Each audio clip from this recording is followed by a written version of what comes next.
চীনের বাজারে প্রথমবারের মতো বাংলাদেশের আম সরবরাহ করা হচ্ছে। চীনের সঙ্গে বাংলাদেশের নতুন বাণিজ্যিক সম্পর্কের সূচনা হয়েছে এবছর। প্রথমবারের মতো চীনে বাংলাদেশের আম রপ্তানি শুরু করেছে আমাদের দেশ। এই জন্য বুধবার অর্থাৎ গত 28শে মে হযরত শাহজালাল আন্তর্জাতিক বিমানবন্দরে বিশেষ অনুষ্ঠানের আয়োজন করা হয়েছিল। এই আমের চালান চীনের হুয়ান প্রদেশের সাংসা শহরের হুয়াংহুয়া আন্তর্জাতিক বিমানবন্দরে নেওয়া হবে। এর আগে চীনে কখনোই বাংলাদেশের আম রপ্তানি করা হয়নি।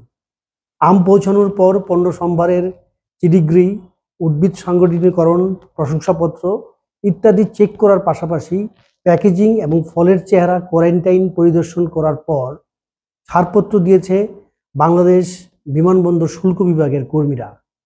চীনের ই-কমার্স, সুপার শপ ও তাজা খাদ্য চেইনে এই চালানের আমগুলো বিক্রি করা হবে।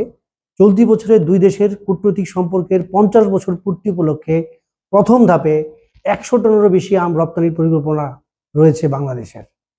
বাংলাদেশি আমের গুণ, মান এবং স্বাদ চীন ভোক্তাদের মন জয় যদি করতে পারে, তাহলে ভবিষ্যতে রপ্তানির ব্যাপক সম্ভাবনা আসা বলে সংশ্লিষ্টরা ধারণা করছেন। এর আগে প্রধানত মধ্যপ্রাচ্য এবং ইউরোপীয় ইউনিয়নের বাজারে বাংলাদেশের সুস্বাদু আমগুলো বিক্রি করা হতো। এবার এশিয়ার সর্ববৃহৎ বাজারে প্রবেশ করল বাংলাদেশের কৃষিপণ্য রপ্তানির সম্ভাবনার আরও বিস্তৃত হবে বলে আশা করছি আমরা সবাই। তবে আমাদের আম উৎপাদনে আমাদের যে কৃষক, তাদেরকে আসলে আরও বেশি যথাযথ প্রশিক্ষণ ব্যবস্থা করার দরকার।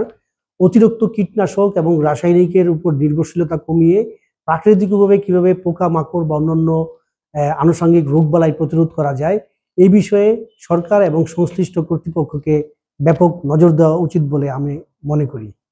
আপনারা সবাই ভালো থাকবেন, সুস্থ থাকবেন। আসসালামু আলাইকুম।